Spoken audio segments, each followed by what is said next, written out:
Hello and good afternoon to one and all. I am Jayant Panda, Head of the Department, Jagran School of Journalism and Communication, Jagran Lake City University, Bhopal.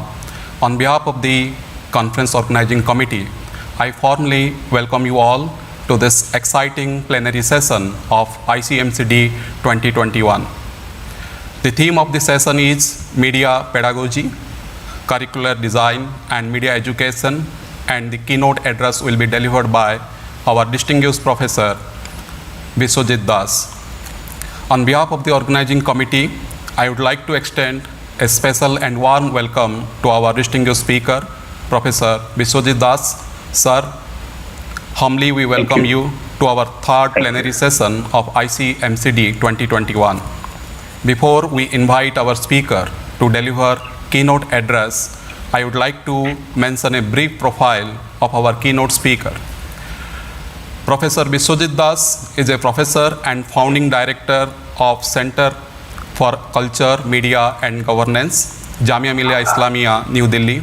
He has over 3 decades of teaching and research experiences in the field of theory, method and history of communication in India. Prior to joining the center, he worked with national and international agencies in conducting communication research and training. Professor Das has been in the advisory board of several universities and colleges, including Jagran Lake City University, and devising course curriculum. Professor Das has been a visiting professor at South Korea, Canada, and MSS Paris, in INALCO Paris, Charles Wells Trust London, and Indian Institute of Advanced Studies, Simla, India. Professor Das was a member of Innovation Cell of Information and Broadcasting Ministry, Government of India, and member of Joint Committee constituted by UGC, Minister of Education, and Information and Broadcasting Ministry to monitor media-related courses in the country. Besides, he was in the advisory board of Consortium of Education Communication, CEC, New Delhi, and National Council Rural Institute, and several other distinguished bodies such as UGC, ICSSR, Council of Government of India. His research has been supported by Indo-French Scholarship, Shastri Indo-Canadian Institute, Charles Wells India Trust, Ford Foundation, SSR, UNESCO, UNDP, IDRC, UGC, ICSSR, and HIVOS Netherlands. He is the co-editor of the reputed SAGE series on communication process. His work on media pedagogy in Commonwealth Asia was published by CEMCA New Delhi in the year 2016, and the latest one on the Gandhian thought and communication by SAGE publication.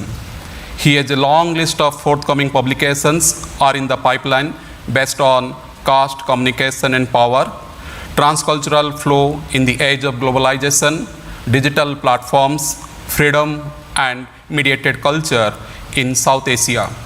Seeing South Asia are few of them. Professor Das has published in various national and international journals and is a member of advisory board of several national and international journals. Currently, Professor Das is the member of Open Education Resource, MHRD, coordinator, Center for Potential with Excellence in Media and Communication Studies, coordinator, Special Assistant Program, UGC, MHRD, and headed as project investigator of MOOC programs in Media and Communication Studies, UGC, MHRD. He has coordinated 283 modules uploaded in UGC Infliblit for postgraduate program. Currently, Professor Das is the founding president of All India Communication and Media Association in India. We have been honored to invite Professor Das to deliver keynote address on the theme Media Pedagogy, Curricular Design and Media Education. Now, the platform is all your, Professor Das. I request our technical in charge to share the presentation of Professor Das. Over to you, sir, and kindly guide us how to go about this presentation. Thank you, Jayant, for such a generous introduction, I must confess. I would like to express my sincere thanks to Professor Divakar Shukla, Reverend Dean, and Professor Jayant Panda, other esteemed colleagues of your department, our fellow participants, ladies and gentlemen. As my title of my talk is Media Pedagogy, Curricular Design and Media Education, media education, as we understand, has almost gained a currency in the recent years in Indian academia. It has been already in place in some form or the other, but the recent inclusion of the term, especially within media academics, is quite intriguing. I mean, the question arises, why such nomenclature, given the fact that courses of media are taught in Indian academia almost for a century? Initially started with print journalism, followed by mass communication, broadcast journalism, and new media, convergence journalism across the country. And then there is sufficient amount of literature pertaining to the institutions and medium by scholars in India as well as scholars working on India. I mean, these contributions are useful to understand trajectory of specific institutions. I mean, my starting point is whether the need for media education is an internal compulsion to provide a direction to the fragmentation, or what you call to the fragmented and horizontal expansion of the field, if at all.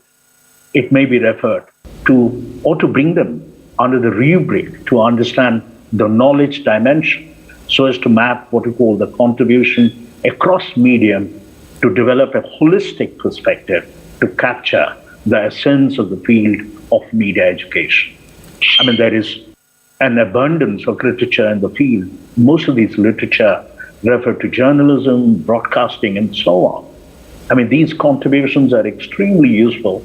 However, they do not provide sufficient space for extended analysis on the scope and limitations of existing achievements in understanding media education. In fact, the past 4 decades have witnessed growth and expansion of media institutions in the country. I mean, accordingly, new courses were added to the existing ones in the upcoming central universities, state universities, deemed universities, private universities, and specialized institutes to meet the demands of the media education. I mean, despite several decades of attempts to define and institutionalize the field of media and communication, there is no consensus at all regarding the subject matter and methods. Media and communication courses are placed in different disciplines such as humanities, social sciences, journalism, and mass communication, and finally even in information technology and science. I mean, these different disciplines reflect a seal of border and compartmentalization. Rarely they interact with each other. Communication, you know that as it is a lived reality, there are more questions now outside the academia, be it in the vibrant civil society, market, and the government agencies, and even finally the policymakers. How much our curriculum engage with these changes that transcend the quiz and crisscross various domains? Can we hold our compartmentalized disciplinary force intact, or look for an interdisciplinary engagement with the changing mediascape in India? I mean, when the term media is added as a prefix with the word pedagogy, we can explore broadly threefold implications. I mean, one possibility is that media pedagogy means a special kind of educational theory focusing on media teaching and media training.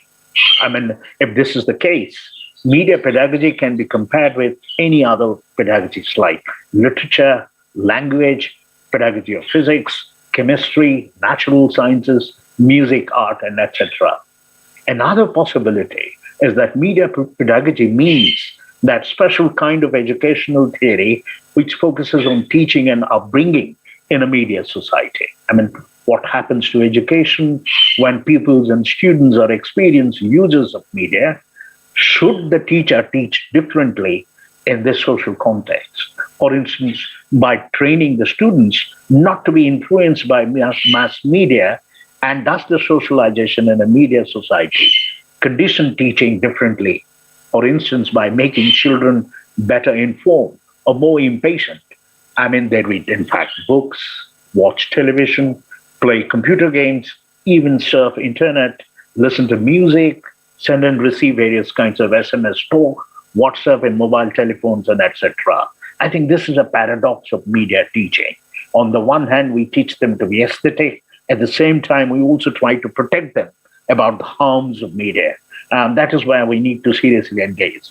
I mean, the third possibility is that the word media pedagogy means that specialized part of pedagogy which deals with the use and role of media in education. When a teacher teaches, he or she uses media, language for talking, blackboards for writing, body language for creating direct communication contact, and computer, digital networks, learning management system, and so on. I mean, we observe that media pedagogy includes three basic elements. First, it includes a theory of media education, that is, a theory of the way in which one can teach the pupils and students to use media, and how one can teach them about media as a phenomenon in society. Second, it includes a theory of education within the context of media socialization, that is, within the context that mass media represent a special aspect of socialization in relation to the pupils. Third, it includes a theory of educational media.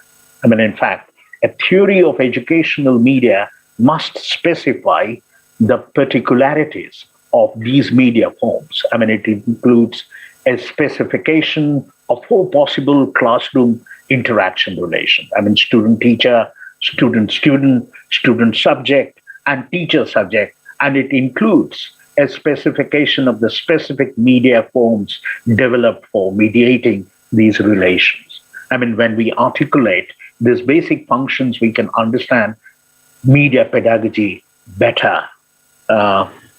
Please go on with the slides. Can you go on with the slides? Yeah, so these are the, next. Next.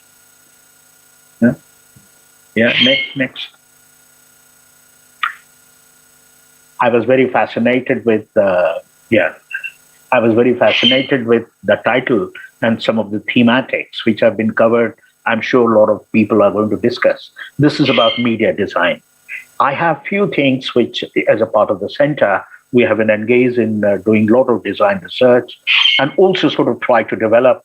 But before that, let me also clarify what actually entails, what we means when we talk about design. I mean, in the recent years, we talk about media design has been almost used like a buzzword in academia. I mean, most of the discussions, they vary from developing new innovations to new products or services. I mean, these discussions, they vary from seeing the design as a form of research, but also as a professional activity aimed at creating a value for users and stakeholders. I mean, design thinking is a concept used both in theory and practice. I mean, turning to the academic literature for a more recent treatment, we find that there is no sustained development of the concept. Broadly, there are two discourses we observe, namely what we call designerly thinking and design thinking. I mean, designerly thinking refers to the academic construction of the professional designer's practice, that is, practical skills, competence, and theoretical reflections around how to interpret and characterize this non-verbal competence of the designers. I mean, designerly thinking links theory and practice from a design perspective and is also accordingly rooted in the academic field of design. I mean, design thinking becomes a simplified version of designerly thinking or a way of describing a designer's methods. And that is integrated in a way into an academic or a practical management discourse. I mean, design thinking might seem like a new concept from this side of the millennium, but within design research, characteristics of designers' work and practice have been discussed almost for 40 years. I mean, while the management discourse of design thinking developed over the last decade, design and designerly thinking is a practice-based activity and way of working and of making sense of things. I mean, so this is where pedagogy is the root, where design is experimented and practiced. In fact, the new recent, please come down on the slides. In fact, the new education policy emphasizes on evidence-based teaching. How does one integrate with existing curricula? I would like to showcase the application of evidence-based teaching and learning strategies in the field of media and communication studies. I mean, anyway, you can say that the intent of this presentation is to translate theoretical ideas, knowledge, in the light of the new pedagogic developments and effective learning and teaching designs that can be taken up in any classroom settings and can be applied to any curriculum in higher and further education.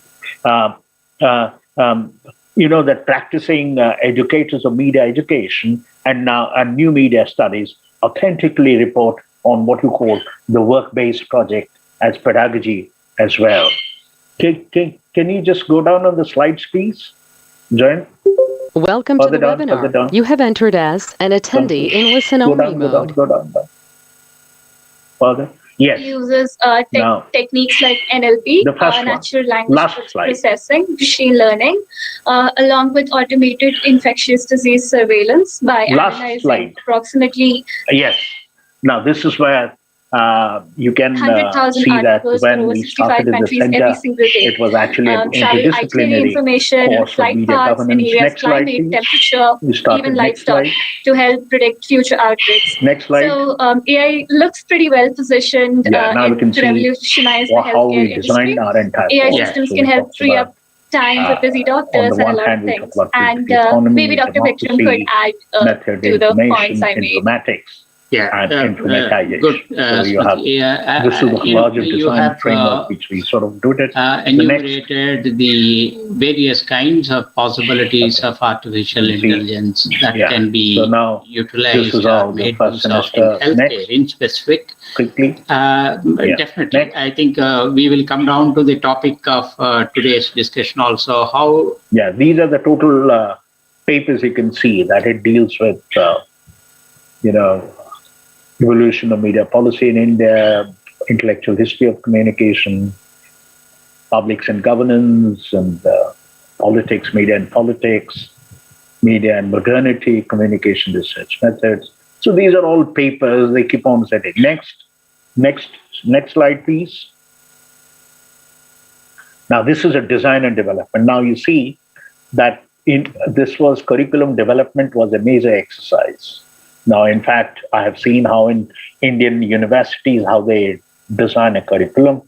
I mean, they just sit with three other courses and make the fourth one. So what we did is we did a mapping study. Before we go for it, it's called sectoral mapping and matrix. So existing curricular emphasis on media courses, emergent civil society and industry concerns, priorities of formal agencies in communication policy. And this was a kind of a baseline document which was prepared, looking at the key trends, actors and agencies, silences, and even shortcomings. Then this is where the stakeholders consultations were done, whether it's Indian academic and civil society, then international scholars. Next. Even in international, and then also it tried to keep in mind the curricular flexibility, kind of a semester system, modular structure of papers, co-teaching, and somebody can also join teaching because once we started the course, people across the world, they came and they became a part of teaching programs. So we also designed our curriculum in such a way that we make a lot of flexibility. Then co-teaching of, that's what we call it, modules with papers. Then integrating different modes of teaching and learning, blending classroom teaching with practical training and credit transfer. This is where within Jamia, within foreign universities. So this is a credit-based system which started next. So you can see that how papers were structured in terms of theory papers, in terms of workshop-based papers. Accordingly, hours were being designed, and that is how the workload was being developed completely. Next. Now, we also did for curricular enrichment. We had continuous curriculum revision, biannual comprehensive revision, then curriculum enhancement, research project output that got into our curriculum designing, then feedbacks, then also value-added programs, which is along with the other agencies across the world. So we did. Next. And yeah, so this is where, yeah, next. So anyway, just stop it there. So this is what I'm just trying to share, that, you know, that practicing educators of media education and new media studies, authentically, they sort of try to report on work-based projects as pedagogy, as well as teaching and learning practice. I mean, for projecting curriculum at the master's level and demonstrate how pedagogic interventions can ease out learners and instructors to make teaching and learning handy and engaging. I mean, it underlines a kind of a project-based learning as one of the good practices in teaching media policy and delivering practical experiences to students in discerning policy formulation as well. I mean, here I am going to explain to you more about taking one course. This is actually a full-blown book which is coming out in future. It's called Pedagogy and Practice. That is on the basis of the courses, curriculum which we design and that we teach, and the modalities, the methodologies of teaching, and that has been captured well and written well. Now we're sort of trying to bring out, and because now we talk about in 21st century, a kind of an evidence-based teaching. So this is where we are sort of trying to bring out a book on it exclusively. It's called How There Can Be Different Pedagogies in Practice, which can be implemented across the institutions. So I'm taking just one paper. I can't deal with the entire book or different courses. I'm just focusing on what we call media economics. So I thought that probably that will be more handy. So I thought that. So this is what you can see, that this is an evidence-based teaching. The paper is on Introduction to Media Economics, that MA in Media Governance. So these are broadly the three modules which are being taught here. The first one is called Enterprise and Industry in Media. Second one is on Dynamics of the Media Market. And third one is on Market Structure and Industry. As you know, that one of the most important aspects of contemporary societies is the intense commercial transformations of media. I mean, much of the cultural contentions associated with media can be traced to certain economic attributes of the industry. Hence, understanding the market and firms and its structure is necessary to the larger curricular goal to train students in media research and policy analysis.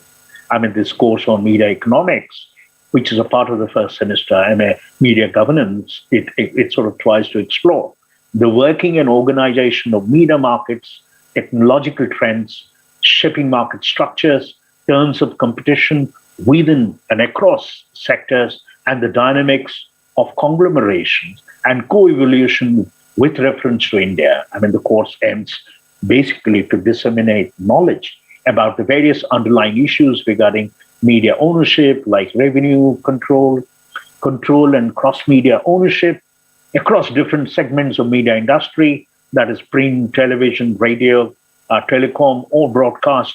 I mean, even comprehending the links between economic parameters of profit, revenue, and sales that would sharpen your ability to discern shifts in horizontal integration and vertical integration within a company across holdings, competition, and market share. I mean, this is how. Now, the broad course description that you see is that the entire course is designed to give a training into the techniques of discerning a basic economic parameters of media market and understanding business history with particular reference to media. I mean, the contents are broadly divided into conceptual orientations and technical training in using MS Excel for basic economic calculations. I mean, the course aims to acquaint the students with the facets of media firms so that you gain an understanding of media market and ownership. It would help identify various economic variables so that they can explore its commercial nature, expansion, and diversification of media business. The practical learning of developing and using quantitative data and learning to collect, identify, collate, and analyze economic data in relation to ownership parameters or business models would enable a comprehensive understanding of media economics. The first two papers, in fact, the first and second module ones, they actually provide the theory and concepts, while the third module is framed as the hands-on project. The depth of engagements with different variables identified in this course provides a basic but rigorous training that would prove useful in further policy analysis, while also preparing the students for the employment market. If you look at the media, module number 1, Enterprise and Industry in Media, in fact, this module proposes to give a comprehensive perspective of the media industry as economic category. It also begins with basic questions in economics and gradually unfolds the typical characteristics of media industry. It intends to familiarize with basic economic issues, economic actors, and concepts to identify economic variables and their measurements. In the process, the module also brings in distinctions that the media industry stands for vis-a-vis other industries. When it doing so, it addresses the history of media firms, ownership, pattern of the firms, identification of stakeholders, and the nature of expansion and diversification of the business of the firm. In the second module, the question, how does the media industry function? It answered by developing an understanding of the dynamics of the media market. And this module is actually premised on making familiar with the constituents of supply and demand of the media products so that students gain an understanding of supply chain from production to the market. The career of the supply chain is linked to revenue generation and pricing strategies, the distinctive characteristics of which is discussed in this particular module. Also discussed, we can say broadly, is the role of advertisement that is central to shaping the dynamics of the industry. The media module 3, that is market structure and industry, this is introduced kind of an hands-on project. You can scroll it down, Jayant Babu, go down in the PPT.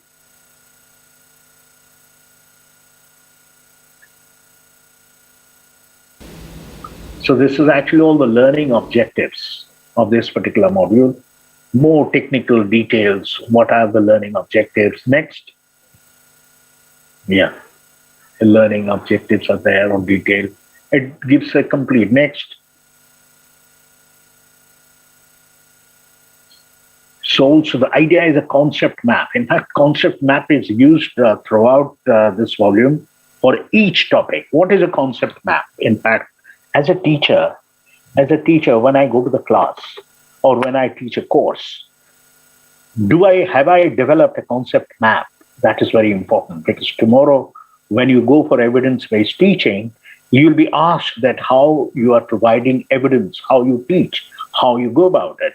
So this is where the idea of concept map comes. That once you are clear in your concept, in your concept map, that how I'm going to teach so many hours of teaching and what I'm going to teach in the beginning, in the middle, in the end, or even how I'm sort of trying to address the entire course, that should be a crystal clear, a kind of a concept map, a design which you need to have. So this is where every course, it has developed a kind of a concept map. So a teacher knows much in advance that, look, this is how I look at the course. I think if you have a concept map, you are very clear about your course, whether you teach economics or politics or advertising or anything, that a concept map gives you a kind of a roadmap, which gives you an idea that how you teach. So this is what we developed, in fact, a workbook on the basis of this particular curriculum, and that workbook is there in the center. Now we worked it further and developing it as a kind of a manuscript, which will be circulated soon or published soon, maybe another couple of months, and so that one can see that how one can play with the curriculum designing, because this is not a part of, I find probably our academia, they feel a little restless and discomfort because they do not engage with the curriculum. I mean, in the West, in the US especially, there is a continuous innovations in pedagogy and curriculum, which you see that what is an evidence base, it is not a theoretical, and how to engage more in terms of evidences. And this is where they make their curriculum much more richer and more interesting for the students to engage. I think we never engage with that kind of a pedagogy in our curricular exercise and design. I think in India, in future, this will come. In fact, I remember very well when I started this brainstorming exercise to develop the curriculum. And when I asked my colleagues that you have to develop a course on media politics, media and politics, how do you come with a modular structure and design, and each module has units and subunits, and we structured and gave it to them. You will be shocked to know that it is very difficult for a person to design unless you have a holistic understanding about the subject and the field in media politics. And then you know exactly where to put what and how to organize your thinking. And rather, everybody jump to say that you design and give it to me, I will teach. So this is where I said that if I design it, then I can teach it. How can you teach that? I think that is a problem. We need to all seriously engage with that. That you need to develop a holistic understanding about the subject, spend time, command over the literature, command over the subject, then you design. I think in the future, you will be asked. So far, you can see the UGC's command and the new education policy. I've been there for 3 decades, so I know what are the demands for each, every 10 years, the kind of demand which is coming. And now they have started with evidence-based teaching. So now you can imagine the workload will increase manifold in terms of providing evidences what you teach, how you design, how you frame your curriculum. I think we need to have a hands-on on these aspects, because that is where you can show the visibility of your outputs, what you are trying to do. And these are the deliverables which they would expect from you. And this is where you see very innovatively my colleagues, in fact, Biswajit is there. I'm sure I would rather request him to help in giving commentaries and suggestions. And in fact, he can suggest, or he can, in fact, speak few words, because he was the mastermind on this and helped in initially. So this is what I was just saying, that this module was actually introduced as a hands-on project, which is largely based on use of analytical tools and techniques for a learned and critical understanding of real facets of media, ownership and market. It takes up studies on various media companies, some media segments, and look into various parameters of the project. It locates the structure and implications of media industry, that is the product, that is contents, revenues, identify power in relation to different ownership and concentration patterns and other imperatives in cultural productions. So in fact, all of you saw the course map, the learning objectives, then also there is this particular also hence that there is a particular students-based workshop, there is a teacher-based workshop, and how each one should learn, so that what actually the student should do in terms of so I leave it to you, this whole PPT, you can enjoy and go through it. I think we should have, so this is a pure economics, data, everything. You can scroll it down, let them have a look at it. Sure. Yeah, so you can see that it deals with all details, and so it's all instructional design and everything. Yes, next. I think this will be an interesting, innovative design which we have done, learning objectives, what the students will learn, because that will be a challenge tomorrow that people will ask you that what I'm going to gain out of this particular course. Because I'm sure, like in private institutions, every day I receive, being in a public institution, people ask me, what is the future of this course? Where do they go? I think if we design a course, train them properly, I think job is not a problem at all. So I think the question is how much we invest in our curriculum. I think that makes much more clarity, and this will be then setting up hands-on project. This is a clear instruction. Go down, please. I think I will stop here. Yeah, so that we can have more discussions. This is all you can see. Yeah, please go down so you can see all details. There's all detailed nitty-gritties are worked out, so you can see it, and probably you can see, yeah, different kinds of template. Yeah, or Vibod, if you would like to add few things, Jayant Babu, you can also ask him to. Vibod, is he there? I think Vedo is not connected. Let me check.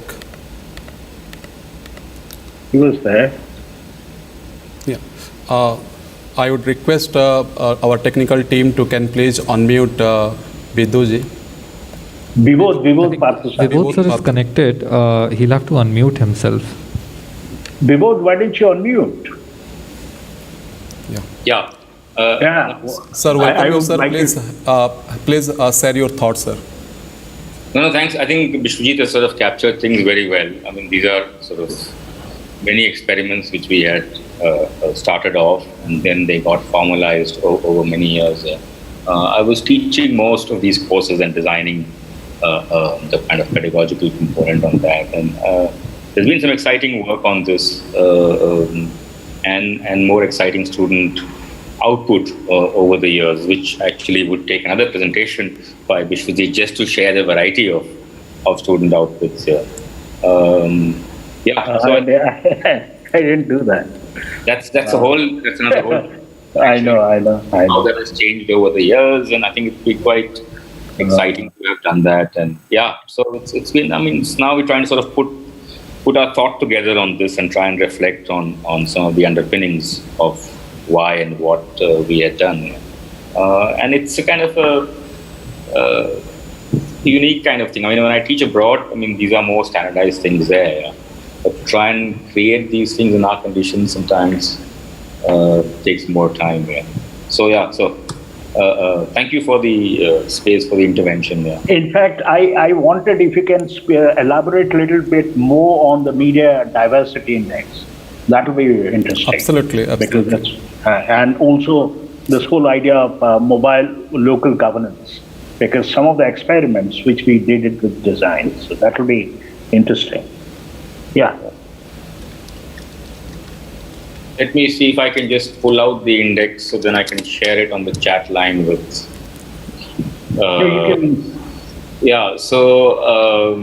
That was a kind of a sort of statistical exercise which I had initiated. Part of it we had done in the workshop mode with the students. Part of them, of course, we had done it with specialists over a period of time. And it was a kind of inductive process. I'm just sharing the thing on the screen, on the chat, so everybody can then have a look at it at their own time. So the link is in the chat box here. Yeah. And of course, the idea was to try and perhaps go beyond the statistical and analytical stuff, which can get a bit distant from many people, including researchers, to perhaps have something more accessible. A lot of what we do, it remains in our heads on paper in publications. So could we try and use design elements to try and make things more accessible? So that's an outreach objective. And of course, the other thing is then this itself becomes a teaching tool. So it comes back into the classroom as well. And I do use this in the kind of policy courses and the workshops which we talked about. So I think both these objectives of making things more accessible and at the same time also leveraging them for back into the classroom for pedagogical purposes, both these aims I think ought to be addressed at the same time. So people can scroll through the index. I mean, there is some technical stuff on the top. There are a bunch of data maps. There are heat maps. Go down, scroll down. Yeah, go down. They're all highly interactive. State-wise, yes. So anybody can, I mean, if you got the link, if you sort of press on that, there are interactive elements which are not easily visible if you just look at the scroll here. And of course, this is an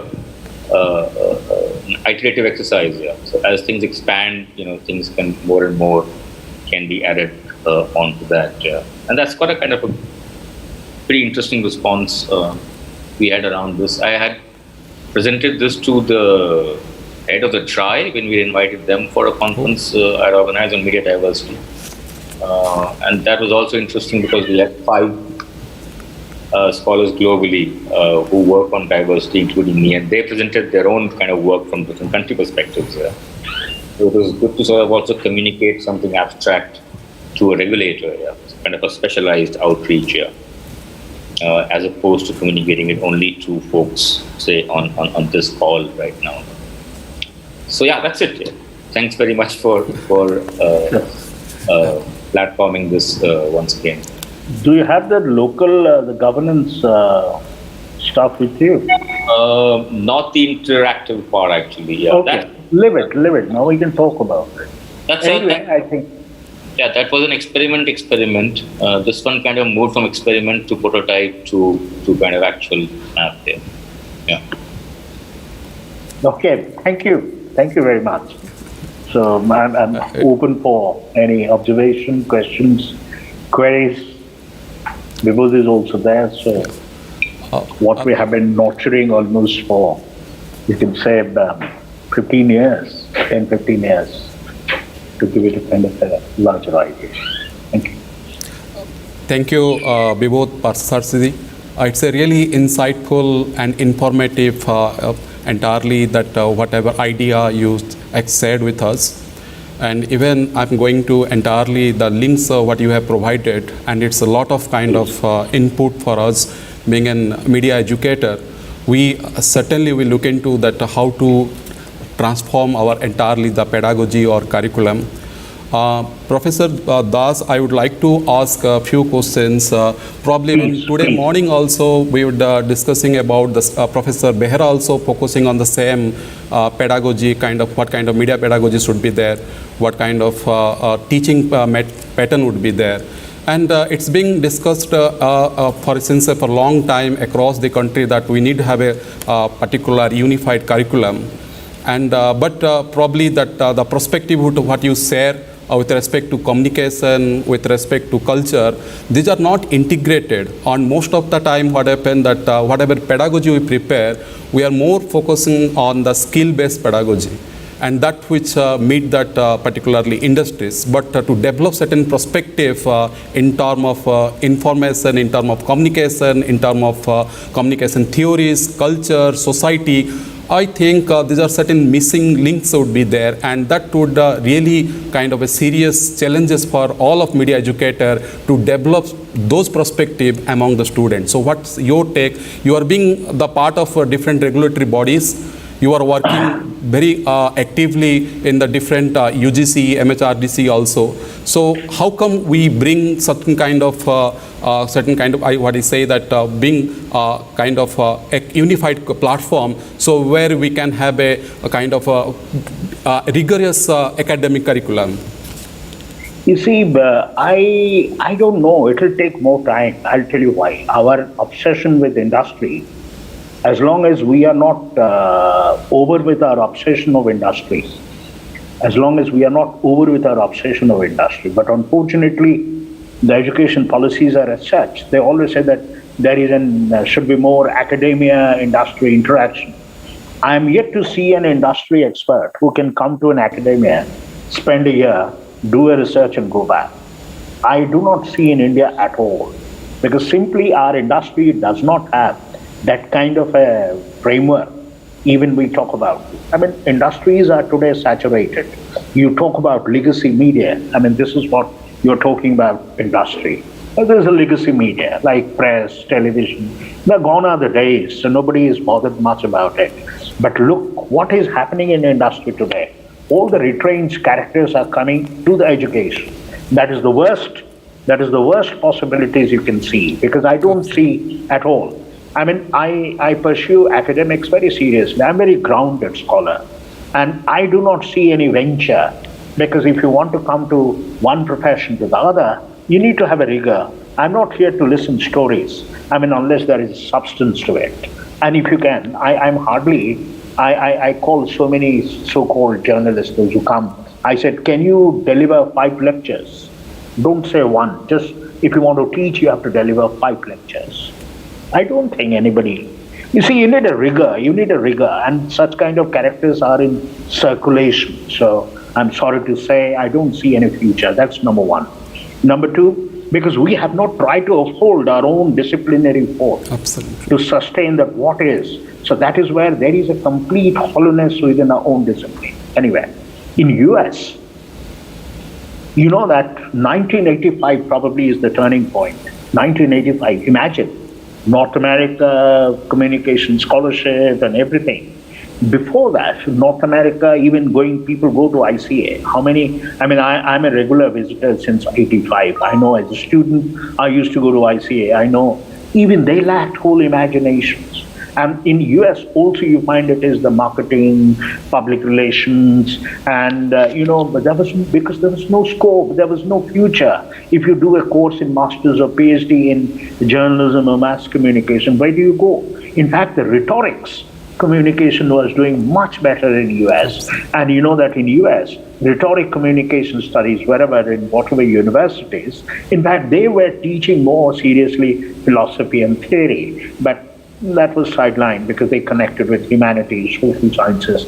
But those who were fresh starter doing on, because they were desperately looking for a job in marketing agency, public relations. So that is still hunting in India. So, you do not see it. But think about private universities. Obviously, they need to catch more students, because they need to catch those students for enhancing so that the salary can be given. I mean, the logic, you understand it better. It is not in that sense a philanthropic private university, what you see in US, the Ivy League. So I don't know what you are talking about, because it's Ivy League universities where you see there is a tremendous endowment which has been given, like whether it is Harvard or any other university. So people are working. They're working on for years together what they want.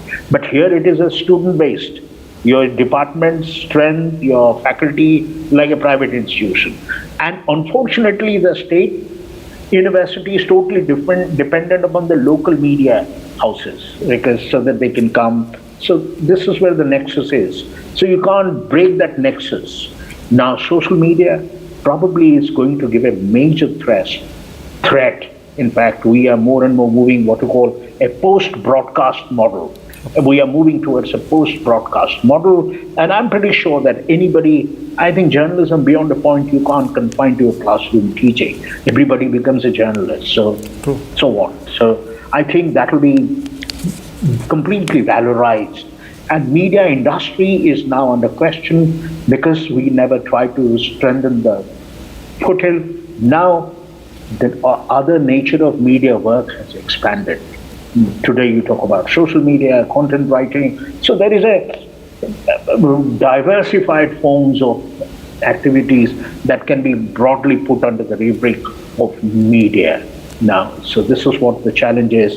It is completely going to unfold what it had tried to hold it for a base for several decades. So I'm sure. But I thought probably post-90s, if you look at mushrooming of media institutions in India, probably it would give it a better understanding, but it never happened. Even though there is an expansion of profession and expansion of professionals, which you see within the last 30 years, probably I would have never thought of. I mean, when I began my career in teaching, I was teaching in sociology. I'm a sociologist. And probably I would have been looked down upon. He's from sociology. He's not from media journalism. I don't know what they teach. I was thinking the other day, people should ask a question. I mean, you are talking about pedagogy. When was methodology introduced in journalism? I would ask a question. Because I come from a course discipline where methodology is a rigor, method is a rigor, philosophy is a rigor, which I have studied and I have come. I would ask the same question that when in journalism studies or in any mass communication courses, methodology was introduced. I know my teaching in MCRC in Jamia, AJK MCRC, I was called to teach theory and method. They were saying that you give them in a capsule. I said, what I teach for the whole year, I'm going to give them in 10 lectures, 8 lectures, what they will understand. So it was sidelined, downsized, underplayed, because it was never integrated. It was never well built into the communication designs of courses and curriculum. So obviously students, they just come past, they have to hit the market. How many of them, public institution students, how many of them are really interested in seriously thinking, engaging with idea of communications? They all wait for the market. So GET, all television news. What is the point of such courses? I mean, they don't contribute in any way to the knowledge productions or understanding the disciplines or even the concepts or the subjects. They're all basically we are. So public institutions are also doing the same thing. Absolutely. I think we need to, I mean, as a public institution, it is our responsibility to make it sure to more work for the discipline rather than talking about creating products for the market. I think that is my take on it. Absolutely. And that is where I talk about communication of knowledge and knowledge of communication. Absolutely. It is very important. I mean, I would like to groom people tomorrow when they would like to talk more about more communication studies. I think that is missing. We are all just spending time, that's all. Professor Das, if you remember that last time when we discussed regarding the how to revive that there are certain old cultures even in our own state and different part of the country, and you also traveled across the globe and even different part of the countries too, and while discussing there are certain cultures, certain traditions, they are dying up, and being a media educator, what should be our role and how we can bring those things in our own research? You see, I'm a sociologist, I said. So I have one foot in sociology and anthropology. I understand very well about culture, very well. And when you talked about bringing culture, the question is, what kind of stand we are taking? What kind of strand are we taking when we talk about culture? I think I would also request some of my colleagues, they can go, and I have designed a whole in EPG Pathshala on culture, media and society. They can see there are 40 units written, so you can have a thorough idea about what actually theory, method, everything. Anyway, coming here. Now the question, how do we understand culture? That's number one. So is culture, you said dying. I'm saying that culture is actually a dynamic. It's not a stable given, it's a dynamic process. I think when we talk about culture, we take a very, very protectionist stand. We say that, culture, you remember in 90s when satellite television came to India, there were a lot of studies, a lot of seminars I've seen in Delhi, everybody talking about invasion, satellite invasion in Indian culture.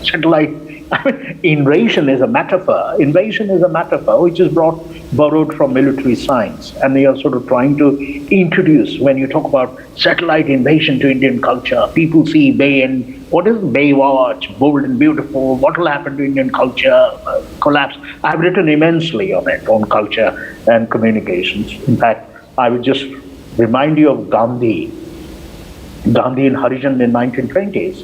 He wrote, "Let my feet remain grounded. Let my feet remain grounded. Let all the windows and the roofs be open." Imagine. So he said, let me remain grounded. Let all the windows and roofs be open. Let all the cultural flows take place. Doesn't matter. I am grounded, so nothing is going to happen.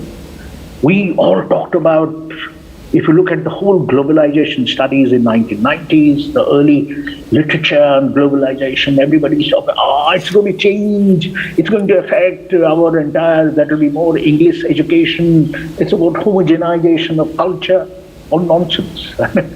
Most of these were initial apprehensions. What aspects of it? Then the second stream of came, that is how globalization. How globalization is going to affect.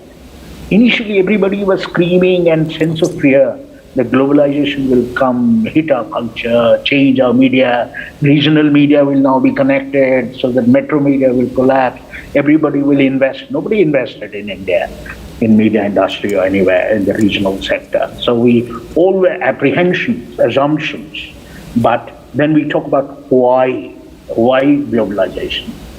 Then we looked at policies and more detail and right. So I'm saying that culture, when you said that cultures are undergoing remarkable transformations, they're undergoing a remarkable transformation. And media has always done sort of trying to bring in those cultures and to the front and trying to say that, look, you can preserve, you can talk about there are dying cultures, dying traditions. Culture never dies. Let me tell you very honestly, culture never dies. Culture is transformed. There is an assimilation, there is an adaptation, there is an acculturation of culture.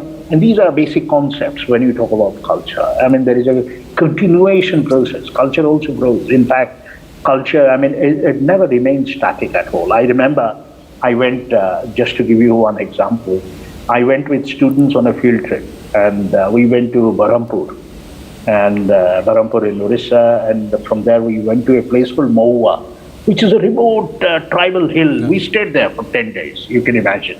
Students had a tough time even to go outside for the natural process and so on. Yeah.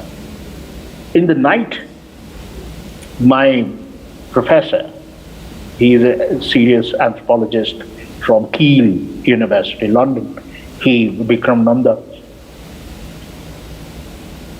In the night, we used to have cultural programs, exchange, so we were staying in a rehabilitated village.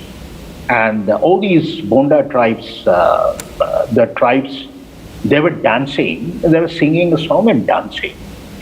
And what was the song? They were saying, I'm a disco dancer. And they were singing, imagine in a remote area, in a tribal area, singing a song, I'm a disco dancer. The students were so annoyed. They were very annoyed with me in the night. They were all drunk with that salapa wine. That's a salapa tree like Mahua. So they were all drunk and they just argued with me. You have cheated us, this. And I said, what are? They said, are they tribes? They can't be tribes. How can they speak in our language? How can they speak in our language? I mean, I'm a disco dancer is our song. How can it be their song? I asked them, what did you mean by tribe? What do you mean by tribe? Because the textbook representation of tribe, what you see in a textbook, a tribe represented wearing barks, tree barks, and you think that today even the tribes should continue with the tradition of wearing barks? They can't wear clothes and they can't sing a song. I think there is a much transformation. Probably we are not trying to understand. It's a kind of an assimilation, acculturation. And this is what is going on. I'm saying, I have studied in Mayurbhanj, what you call Binjal tribes. It's actually seen in Bihar as well, because Mayurbhanj is in the intersection of Bihar and Jharkhand, you see. This is a tribe, actually they catch mouse and they eat mouse. And I was sort of trying to, these are now rare species, they say, so how to rehabilitate them? Now, is the rehabilitation is the right way of doing it? Or to send them back to the forest itself?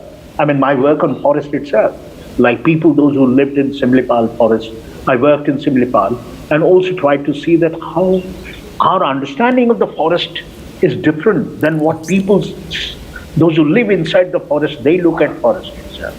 I think conservation is no more the monopoly of the conservator. So that is how the British policy which came, and till date we continue that forest conservator we talk. But why should we talk about conservator? Conservation is done because it's not about forest, is no more a monopoly of the forest department and the animals. Even humans are living in the forest. I mean, man and nature, there's a continuous relationship. And you need to understand. But I did one media, and that is what I'm talking about in the newspaper, how Simlipal is represented. And you look at environmental reporting, a newspaper, Initially, it starts with a conservationist argument. Everybody talks about how forest has to be conserved and tigers are there, tigers have to be protected because there is a fund which is coming. But even at the cost of humans who are living in forest for centuries. Then gradually it came, we talked about, no, we should talk about biodiversity. From conservationist argument, we moved to biodiversity. But now we are talking about sustainability. So I'm saying, our whole way and our understanding, our perceptions are changing to look at the forest and the people.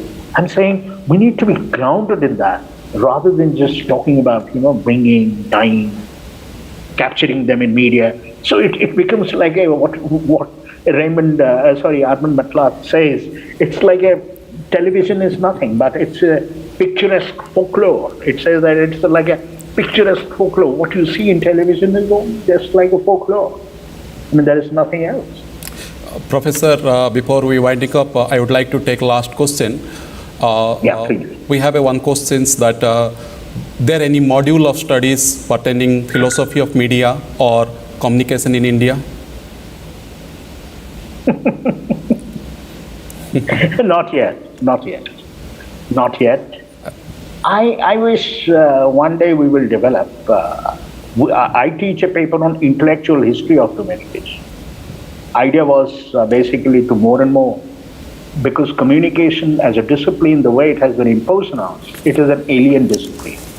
Like teaching about, I'm tired. I know that when from sociology, I'm a self-taught man in media communication, going to IMC library and trying to grapple with the definitions of Shannon and Weaver. I was finding it very difficult being a sociologist. We laugh at these definitions. Old technology, metaphor, everything we need to question and counter.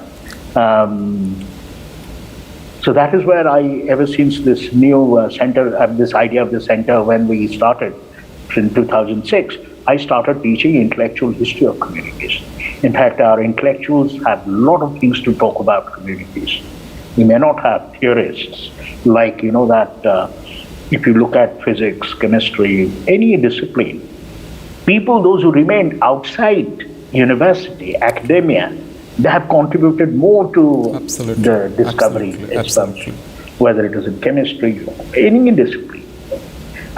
They have been taught now in the universities, but they worked outside the university.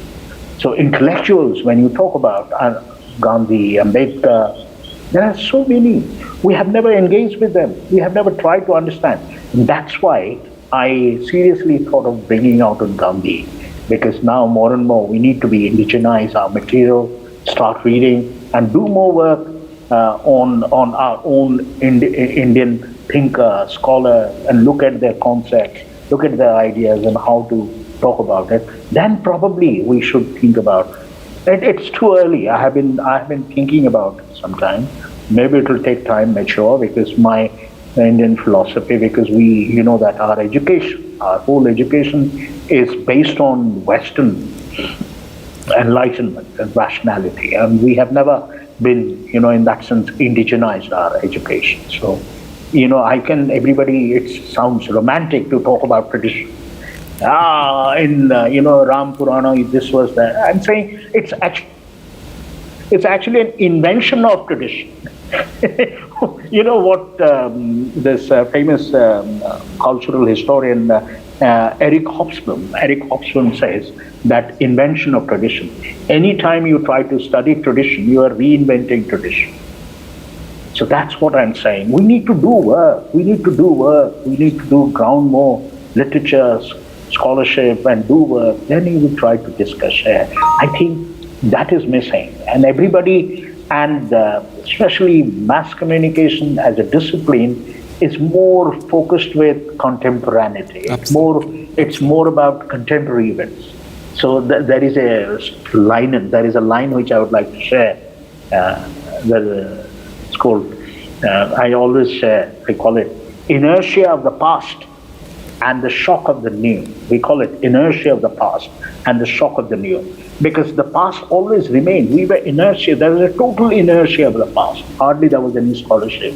People were happy with what they read and write 1 page, 2 page note, rather than a grounded work on it. And suddenly when things are happening, everybody is shocked. What is it called? Fake news, this. Now everybody has become a policeman. Everybody is trying to check fake news or how to understand and read. They go back to colonial history, and historians have written about fake news in different ways. I mean, it all started during colonial period itself, how the fake news were built. Nothing new. I mean, today at least you can track it, which anybody, and why should we track it? Why should we be concerned? And fake news cannot be journalism. Why should we bother about it? I think we have made it rather low in terms of our understanding and grasping. Yes. Yes. Thank you, Professor. This session is truly insightful, informative, and interesting. Being a media educator, being the faculty, being the teacher of this particular fraternity, it's a really valuable session for me. I have learned a lot, and there are a lot of takeaway for me from this session. I believe all the participants also enjoyed the session and learned a lot. On behalf of the Jharkhand Lake University and organizing committee of ICMCD 2021, I wish to express my humble gratitude to Professor Das for delivering an enlightened and exciting keynote address. Sir, your word of wisdom inspire and motivate us always. Our sincere thanks to you for the contribution to our ICMCD 2021, and we look forward to your guidance and support in future. Dear participant, thank you for joining and witnessing this plenary session. I'm sure such academic deliberation will definitely enrich our knowledge and motivate many of us be a good academician. And Professor Das is truly inspiration for all of us. Thank you all once again. I am signing off this session and invite you all to our technical session. Thank you. Thank you so much. Thank you. Thank you both for coming. Thank you.